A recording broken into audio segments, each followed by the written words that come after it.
Israel's vital southern gateway, the strategic port of Eilat, continues to face crippling setbacks as the region remains engulfed in an ongoing and violent conflict that shows no signs of easing.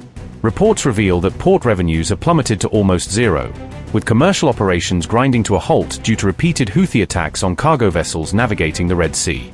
According to coverage by Press TV, multiple Israeli media outlets have described the situation at Eilat as almost completely paralyzed, painting a grim picture of a once bustling maritime hub now largely inactive.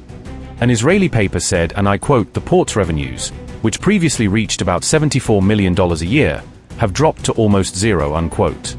The crisis at Eilat began back in November 2023, when Houthi forces launched their first wave of assaults on maritime traffic, actions they said were carried out in solidarity with Gaza during heightened tensions. The Houthi rebels have declared that their attacks against international shipping are part of a broader blockade campaign targeting Israeli ports amid the ongoing war with Hamas. Despite efforts to normalize trade routes, shipping traffic through the Red Sea has shown little to no recovery since the strikes began, as both incoming and outgoing vessels continue to face grave risks. Before the disruptions caused by Houthi aggression, Eilat port had been witnessing robust growth, fueled by increased tourism, trade, and infrastructure expansion across Israel's southern corridor. The port's vice president of finance said, and I quote, "Two companies, NYK and ZIM, that work with us, stopped sending ships here for months. We thought it would be okay, and the government would help," unquote. Eilat CEO, Gideon Golber, had earlier cautioned that a complete shutdown of the port would deliver an unprecedented economic blow to Israel, severely affecting its maritime and regional trade operations. Speaking to the Times of Israel, Golber warned that the closure would not only harm Israel's economy but would also represent a major symbolic and strategic victory for the Houthis on the international stage.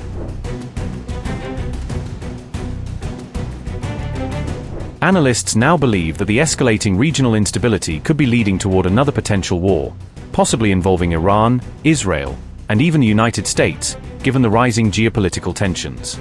On January 13th, US President Donald Trump publicly voiced his support for Iranian citizens protesting against their government, urging them to persist in their demonstrations for freedom. Trump vowed that help is on its way, warning Tehran of very strong action should protesters face executions or violent repression by the authorities. Meanwhile, intelligence sources have reported a noticeable increase in US military activity at several of its key bases across the Middle East, signaling growing readiness for potential escalation. In a bold political move, the Israeli Prime Minister has also voiced full support for the Iranian protesters, openly encouraging them to rise up and bring about the fall of their ruling government.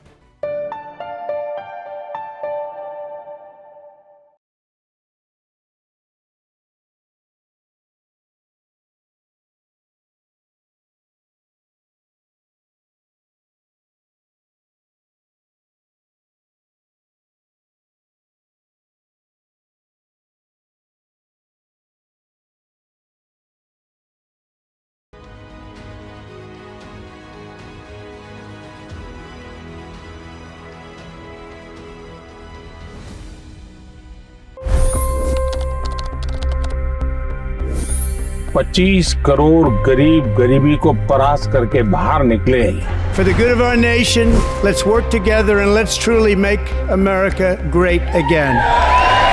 The fastest news breaks. Requested PM saying that look, you will have to speak to Putin and to Zelensky. The biggest news makers. The relationship with India is probably the most important bilateral relationship the US will have for the rest of this century. The capital delivered quite an election result today. Expert analysis. The million-dollar question today is how to stop this dance of death. Ground reports. I'm standing at the crossroad of the Kumbh Mela. Behind me are more than 100 entry ghats. Long-form interviews. Exclusionary politics is reflected in Manipur case as well. You don't bother because this is a small state. Deep dive into burning issues. It's often said DRC could be the richest country in the whole world. It's because of what sits underneath. Why exactly did the US topple the Sheikh Hasina government? HD videos. We don't just break news, we break it down.